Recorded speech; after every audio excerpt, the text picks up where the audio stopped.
اللہ تبارک و تعالی نے حج کو فرض کیا ہے استطاعت کے ساتھ، کہ جس پر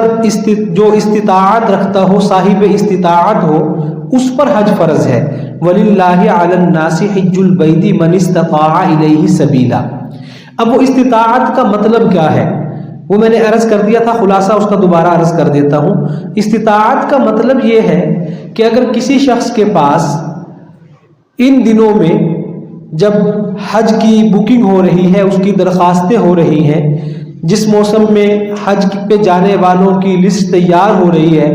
قوانین کے مطابق، کسی شخص کے پاس اتنے نقد پیسے ہیں کہ جن سے وہ حج کے لیے جائے،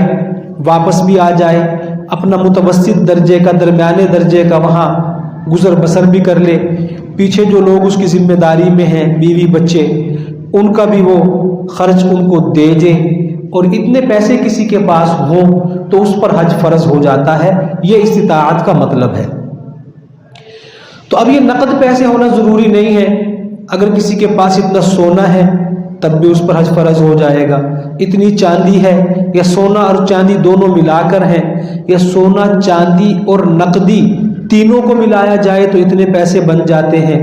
اور اس کی جو ضروریات اصلیہ ہیں ان سے یہ چیزیں زائد ہوں۔ مثلا رہنے کا مکان ہے، وہ اگر 2 کروڑ روپے کا بھی ہے تو اس کی وجہ سے حج فرض نہیں ہوگا، اگر باقی اس کے پاس پیسے وغیرہ نہیں ہیں۔ گاڑی ہے، گاڑی کی وجہ سے بھی اس پر حج فرض نہیں ہوگا۔ لیکن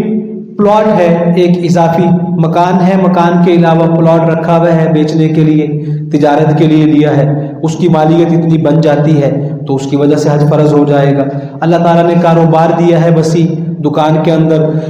لاکھوں روپے کا مال رکھا ہے، تو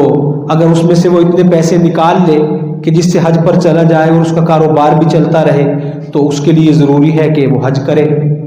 اسی طرح اگر کسی کے پاس زمین ہے، زمین دیکھیے ہمارے پاس عام طور پر 2 طرح کی ہوتی ہے۔ ایک زمین وہ ہوتی ہے کہ کسی کے پاس 1-2 ایکڑ ہے اور اس کا اور کوئی ذریعہ معاش نہیں ہے، وہ انہی جو 2 ایکڑ ہے 3 ایکڑ ہے انہی سے اپنے پورے سال کی گزر اوقات کرتا ہے،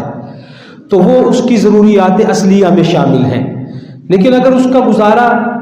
4 ایکڑ سے ہو جاتا ہے پورے سال کا، اور اس کے پاس ہے 8 ایکڑ، اتنی زمین زائد ہے اس کے پاس، تو اب اس کو بھی چاہیے کہ یہ اتنی زمین بیچ کر جتنے میں حج ہو سکتا ہے حج کے لیے جائے، کیونکہ یہ اس کی ضروریات اصلیہ سے زائد ہے۔